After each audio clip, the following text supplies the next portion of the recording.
Bismillah malah iya, mulai bisa. malah. Iya, Nggih. Bismillahirrahmanirrahim. Assalamualaikum warahmatullahi wabarakatuh. Kembali bersama saya Abdurrahman, calon guru penggerak angkatan 6, bertugas pada SDN Paku Alam, Kecamatan Sungai Tabuk.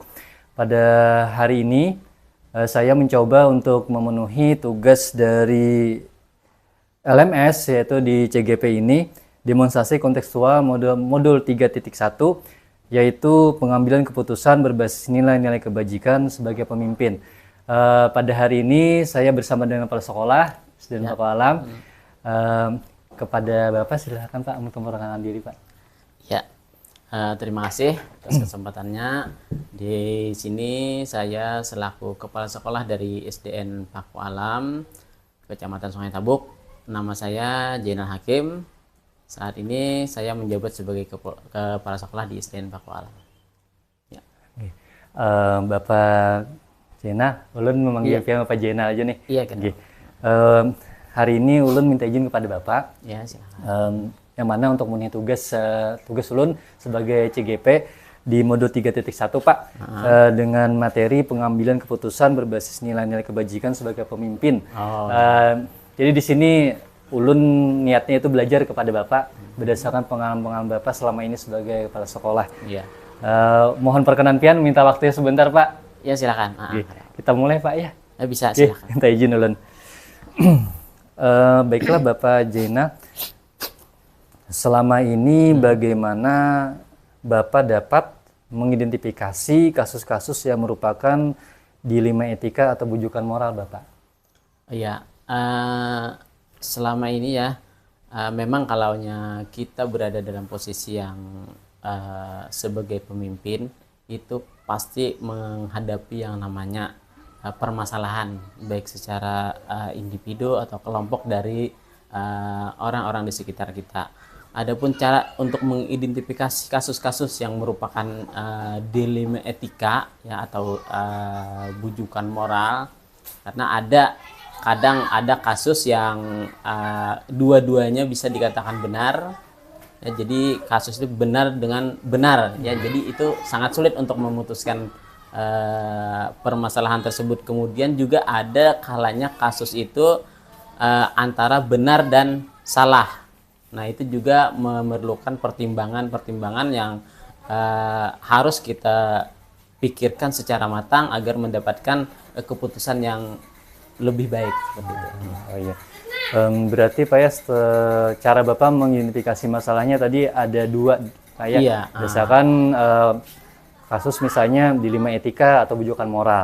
Ya. Kemudian Bapak selama ini setelah Bapak menemui kasus tadi Pak, bagaimana Bapak menjalankan pengambilan keputusan di sekolah Bapak nih, terutama untuk kasus-kasus di mana ada dua kepentingan yang sama-sama benar tadi. Nah, itu tadi kan dilema etika atau sama-sama mengandung nilai kebajikan. Iya. Selama menjadi seorang pemimpin itu pasti akan menemukan yang namanya permasalahan atau kasus. Nah, dalam menjalankan peran tersebut di sebuah lembaga, sekolah ataupun apapun yang dipimpin akan menghadapi berbagai situasi dan kondisi. Dan saya sebagai seorang pemimpin harus mengambil suatu keputusan atau kebijakan di mana ada nilai-nilai universal yang sama-sama besar namun saling bertentangan. Misalkan situasi seperti sebuah dilema etika. Jadi untuk mengatasi hal seperti itu diperlukan pemikiran bersama ya untuk menilai memutuskan sebuah keputusan akhir. Nah, kemudian saya akan menentukan apa yang terjadi dalam kasus itu. Misalnya kita lihat kasus tersebut apakah kategori individu dengan individu atau individu dengan kelompok. Nah, jadi saya gunakan biasanya pola berpikir, misalnya kita harus melihat keputusan kita itu hasilnya seperti apa. Ya. Ya, seperti itu. Kemudian peraturan-peraturan yang kita ambil, kita putuskan itu apakah akan melanggar peraturan berikutnya. Nah, seperti itu. Jadi ada hal-hal yang perlu dipertimbangkan sebelum mengambil keputusan atau mengambil kebijakan dalam menyelesaikan kasus-kasus yang sifatnya dilema etika tadi. Berarti dari identifikasi kasus, Iya. kemudian langkah yang Bapak ambil, berdasarkan pertimbangan segala macam tadi Pak Iya. ya. Kemudian di sini Pak luar biasa nih. Pasti ada langkah-langkah dari Bapak nih. Nah. Langkah-langkah atau prosedur yang Bapak lakukan selama ini, khususnya dalam pengambilan keputusan tadi Pak. Oh iya. Oke. Kalau yang selama ini kami lakukan selaku pimpinan dari suatu lembaga sekolah ya, kadang ada hal-hal berat yang perlu diputuskan seperti tadi, yaitu kasus-kasus yang sifatnya dilema etika atau bujukan moral tadi ya. Nah, jadi untuk menyelesaikan kasus-kasus seperti ini biasanya hal-hal yang dapat dilakukan yang pertama adalah mengidentifikasi, kemudian mengkonfirmasi akar masalah tersebut dari mana, kemudian apakah benar permasalahan itu kita cari. Kemudian langkah berikutnya setelah identifikasi dan konfirmasi kita lakukan, kita adakan diskusi. Pak ya. Berdiskusi dengan semua dewan guru, karena ini kita kasusnya di sekolah biasanya kebanyakan. Iya Pak. Jadi kita coba berdiskusi dengan dewan guru yang lainnya, kemudian mengumpulkan informasi-informasi yang mendukung ya untuk penyelesaian kasus ini. Nah, kemudian melihat atau menguji kebenaran kasus itu, apakah benar, salah suatu kasus tersebut. Nah, baru setelah itu, setelah langkah-langkah tersebut kita jalankan, baru kita akan mengambil sebuah tindakan, ya, ambil keputusan. Nah, kemudian tindakan tadi pada akhirnya nanti kita tinjau kembali, keputusan tadi. Kemudian kita tinjau, kita refleksi kembali pengaruhnya. Apakah itu akan berpengaruh baik atau berpengaruh buruk? Ya, seperti itu yang sudah berjalan dan dilakukan. Iya. Dari beberapa langkah tadi, mulai identifikasi, konfirmasi, dan diskusi bersama dengan guru Pak ya, lalu menguji kebenaran, melakukan tindakan, lalu refleksi. Pasti dari 5 langkah yang Bapak sampaikan tadi, itu ada yang Bapak anggap paling efektif Pak ya. Yang paling efektif dari sisi mananya Pak dari 5 langkah tadi untuk dapat mengambil keputusan dari kasus dilema etika tadi Pak? Iya. Pada dasarnya langkah-langkah tersebut ya, yang seperti yang sudah disebutkan sebelumnya tadi, itu memiliki kebermaknaan masing-masing ya. Jadi dari pengambilan pengumpulan informasinya kan, kemudian mengidentifikasi masalahnya ya, dari 5 hal-hal tersebut. Tapi yang pada dasarnya yang paling penting adalah melakukan komunikasi ya, berdiskusi dengan rekan-rekan atau kawan-kawan yang ada di kantor, atau dewan guru yang lainnya, atau orang-orang yang memang mengetahui kasus-kasus yang sedang kita hadapi. Jadi intinya adalah yang paling penting itu ada diskusi, kemudian bermusyawarah yang pada akhirnya nanti menghasilkan suatu kesepakatan untuk menyelesaikan kasus tersebut. Jadi bermusyawarah itu berdiskusi dengan kawan-kawan itu yang lebih utama Pak ya, karena masalah yang melibatkan orang banyak, khususnya dewan guru yang ada di sekolah, diskusinya maunya diajak semuanya nih Pak. Ya, betul sekali. Jadi kan sebagai kepala sekolah juga tidak bisa memutuskan secara pribadi. Apalagi hal-hal yang kasusnya itu sifatnya berkaitan dengan orang lain atau orang banyak atau juga kasus yang berkaitan dengan sekolah. Nah, jadi itu harus kita diskusikan bersama. Ya. Jadi tidak bisa kepala sekolah hanya mengandalkan keputusannya sendiri. Nah, jadi itu sangat perlu itu untuk menyelesaikan kasus-kasus bersama. Apalagi berjalan dengan sendiri, Pak ya, mengambil keputusan. Iya, itu. Terima kasih Bapak, luar biasa. Kemudian dari hal yang selama ini Bapak lakukan dan efektif tadi, pasti ada tantangan. Iya. Hal-hal yang Bapak Sami lakukan itu pasti ada tantangan dalam pengambilan keputusan pada kasus Limetika. Apa saja Pak yang tantangan menurut Bapak yang sering dihadapi Pak dalam pengambilan keputusan? Dalam sebuah mengambil keputusan, ya memang ada kalanya kita itu mendapatkan situasi di mana kita sulit untuk berpikir. Kemudian kita biasanya membawa masalah tersebut kepada forum diskusi, ya, bermusyawarah dengan rekan-rekan yang ada di ruangan atau di kantor. Nah, dalam hal ini tidak menutup kemungkinan yang menjadi masalah atau tantangan dalam mengambil keputusan tersebut, karena ini keputusan bersama, adalah mengumpulkan atau menyatukan pendapat. Nah, karena kan di dalam musyawarah itu tentu ada pendapat-pendapat yang saling bertentangan juga. Nah, jadi itulah semacam tantangan juga kembali kepada kepala sekolah untuk bagaimana menyamakan persepsi kawan-kawan guru untuk menyelesaikan kasus-kasus yang sifatnya itu tadi yang benar-benar atau benar salah, ya, itu seperti itu. Jadi membangun semacam pemahaman bersama itu ya, untuk menghasilkan kesepakatan. Nah, itu yang sedikit menjadi tantangan biasanya karena di dalam diskusi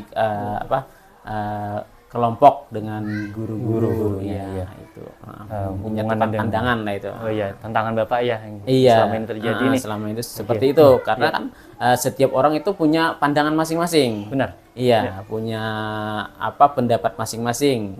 Dan semua orang juga berhak untuk mempertahankan pendapatnya. Nah, hal-hal seperti itu yang kadangkala kita harus bersabar untuk menyatukan, mencari titik temunya di mana. Nah, dari beberapa pemikiran yang berbeda tadi. Menyatukan beberapa pemikiran yang berbeda sebagai pemimpin di sekolah. Nah, agar persepsi guru ini sama. Iya. Jadi sehingga dapat menghasilkan keputusan yang lebih baik. Lebih baik, Masya Allah, luar biasa Bapak. Tadi sudah Bapak menyampaikan berupa tantangan-tantangan yang dihadapi khususnya dalam pengambilan keputusan bersama Dewan Guru, Pak ya. Adakah Bapak nih misalnya menemui sebuah studi kasus atau kasus yang terjadi di sekolah, itu kemudian dijadwalkan Pak untuk mengatasinya, atau ada jadwal tertentu nih dalam sebuah penyelesaian kasus di Limetika tadi Pak? Secara umum saat ini ya yang sudah berjalan, karena kasus itu kan kita tidak bisa menduga, terduga, Pak. Kasus itu kadang datang itu tidak terduga, kemudian berat ringannya kasus itu kadang juga berbeda-beda. Betul. Nah, jadi selama ini apabila kasus-kasus yang sifatnya ringan itu bisa saja kita ambil keputusan dengan cepat. Oh ya, kasus ringan Pak ya. Iya, kasus yang ringan. Namun ada kalanya kita menemui kasus-kasus yang cukup berat. Dan ini yang perlu pembahasan atau berdiskusi yang lebih lama, lebih panjang, mengingat kasusnya yang cukup berat, perlu identifikasi yang lebih lama, kemudian pengumpulan bukti-bukti yang lebih lama juga, sehingga penyelesaiannya pun juga akan lama. Nah, karena kasusnya dianggap lebih berat. Namun secara penjadwalan untuk penyelesaian kasus selama ini tidak ada terjadwal secara khusus. Jadi berjalan aja. Kalau memang ada kasus yang sifatnya ringan bisa diselesaikan dengan cepat, segera selesaikan. Jangan sampai kasus-kasus yang ringan tadinya ringan tidak diselesaikan, akhirnya menumpuk menjadi kasus yang lebih besar lagi. Ya. Nah, begitupun dengan kasus yang besar. Kasus besar ini juga kalau bisa secepatnya diselesaikan. Ya, jadi jangan sampai karena merasa kasusnya ini berat, jadi ditunda-tunda penyelesaiannya. Ya, jadi kalau bisa secepatnya juga. Namun untuk penjadwalan selama ini memang tidak terjadwal secara khusus ya untuk penyelesaian kasus. Ya. Dari yang Bapak sampaikan tadi, baik itu kasus ringan dan berat, secara berjalan aja penyelesaiannya Pak ya. Iya. Kalau bisa secepat diselesaikan hari itu, bisa diselesaikan. Untuk yang kasus berat itu bisa di 1 atau 2 hari atau di waktu yang lain. Kemudian nih Bapak, untuk yang terakhir nih, mungkin pertanyaan terakhir dari Ulun nih. Dari beberapa langkah identifikasi, kemudian cara Bapak mengambil keputusan, langkah-langkahnya, tantangan, sampai hari ini tadi adakah penjadwalan, adakah menurut Bapak nih, seseorang atau mungkin bukan seseorang ya, faktor-faktor aja nih, faktor-faktor apa yang selama ini mempermudah Bapak selama menjabat kepala sekolah, yang membantu Bapak dalam pengambilan keputusan? Memang sebagai pimpinan atau kepala sekolah ya, yang diharapkan itu adalah sebagai pengambil keputusan sebenarnya, ya kan, pengambil keputusan. Namun dalam penyelesaian kasus ada kalanya kita itu perlu pendapat dari orang lain. Ya. Namun dalam hal ini kami tidak mempunyai salah satu sosok atau tokoh sebagai penyelesai kasus, karena ini adalah kasus bersama dan tidak mungkin juga seorang kepala sekolah menyerahkan kasus kepada seseorang yang mungkin dipercaya. Ya, sama dengan melimpahkan tanggung jawab. Benar sekali. Jadi untuk hal-hal ada kasus yang seperti itu, biasanya kami selaku pimpinan hanya mengandalkan kepada diskusi dengan rekan-rekan. Nah, jadi sosok yang menjadi bagian dari penyelesaian kasus-kasus yang dihadapi itu adalah ya rekan-rekan yang ada di sekitar, yang mungkin yang lebih tahu, lebih memahami masalah-masalah yang kita hadapi. Nah, mereka-mereka itulah yang bisa kita ajak berdiskusi, mengobrol untuk menyelesaikan kasus.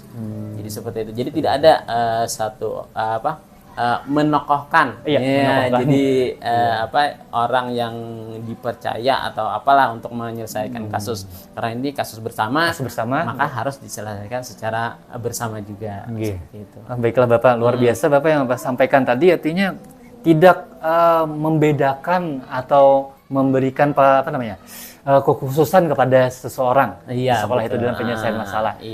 Karena nanti bisa mengundang kecemburuan sosial atau kesenjangan. Dari semua percakapan kita tadi Pak, pasti ada di sini pembelajaran dari apa yang bisa Bapak petik dari semua langkah-langkah yang Bapak sampaikan tadi. Pembelajaran apa yang dapat Bapak petik berdasarkan pengalaman pengambilan keputusan di 5 etika tersebut Pak? Dari berbagai kasus ya yang selama ini yang kita hadapi dan kita selesaikan. Jadi pembelajarannya adalah pertama, setiap kasus itu diselesaikan secepat mungkin, jangan sampai ditunda. Ya seperti itu. Kemudian apabila ada kasus-kasus yang berat yang sifatnya